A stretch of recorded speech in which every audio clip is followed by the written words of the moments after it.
here are some things I really, really wish I knew before becoming a classical slash opera singer. If I had known some of these things earlier, my mind would have just been more prepared. But I learned it along the way, which is also not bad. And that's why I'm sharing so that you can also learn, just in case you have the thought of ever venturing into the arts, or you're just curious, or you know someone, or whatever. You know how it is coming straight out of church, or straight out of wherever you sing, or straight out of that. I'm talking about the typical Nigeria system we have here in Nigeria, because over there they get teachers right in their house. They don't necessarily need to be church singers, but most of us here it's from church. So you know how it is straight out from church, nice singing, nice voice, and then you have that feeling, oh, I want to do more. And then people are telling you, this is the bedrock. Go to the Musical Society of Nigeria, go to the Muson School of Music, and then you go there, and then you discover that there's a whole lot, there's a whole lot that even Muson cannot cover. And in this process, learning about the opera singing style, which is an art form on its own, just like every other art form, ballet, gymnastics. I would say, although it's a sport, but I would say gymnastics. And some of them, this art form has its own style, rules, techniques, which you have to follow. So we are there to learn these rules have already been like put on ground. You might want to call yourself an opera singer or whatever, but the thing is, it is an art form. Like it is an art form. Like there are guidelines. There's what you should follow to become the opera singer. And which brings me to my next point: teaching.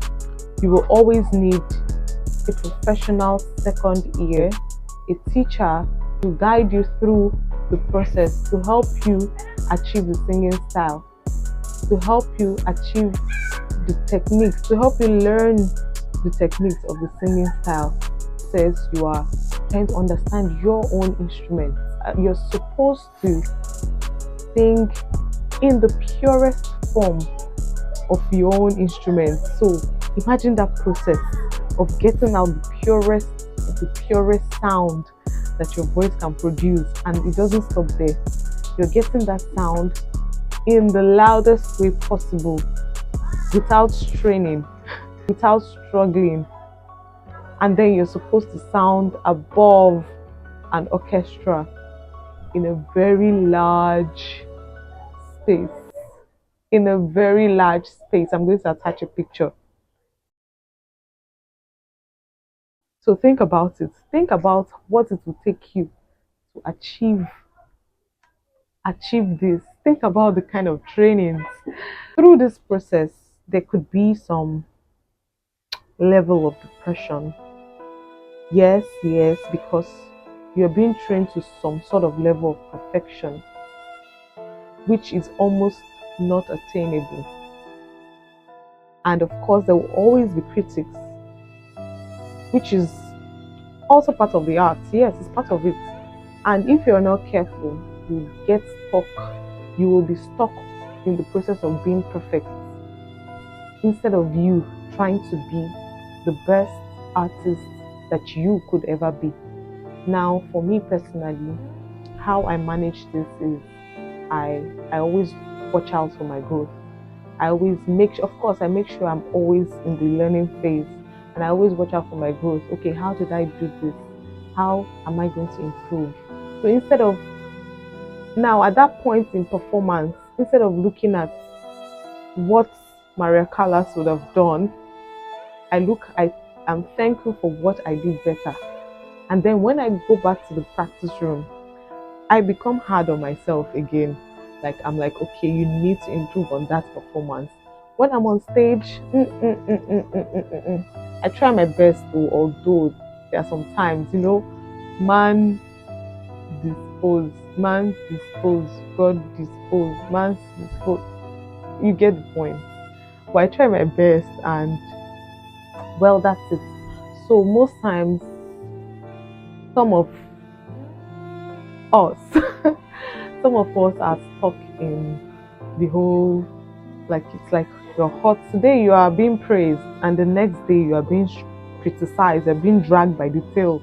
And of course, this criticism is something that is supposed to help you to become better, although there are some that comes in the other form. But whatever the case, it could get depressive, and we have to do what we have to do. Personally, I think I have no regrets whatsoever, and I am than I'm more than eager to keep finding my voice and making sure my voice is in the best version at every point. That's it for me. And I hope that if you are on this path like I am, I hope that it becomes easy for you, and I hope that it becomes easy for all of us, and we attain and achieve whatever you want to achieve. Whether you want to be on the big stage as a performer, as a voice teacher, someone that is taking techniques of the art form to adapt in their own whatever they want to do, or all three. So I just hope that it becomes easy for us, and if you know somebody, I hope it becomes easy for them. If you don't know anybody, hope it becomes easy for us. And thank you for watching and listening to me. Please subscribe. If you know someone, share. Please just engage so that my channel will be growing. Thank you so much.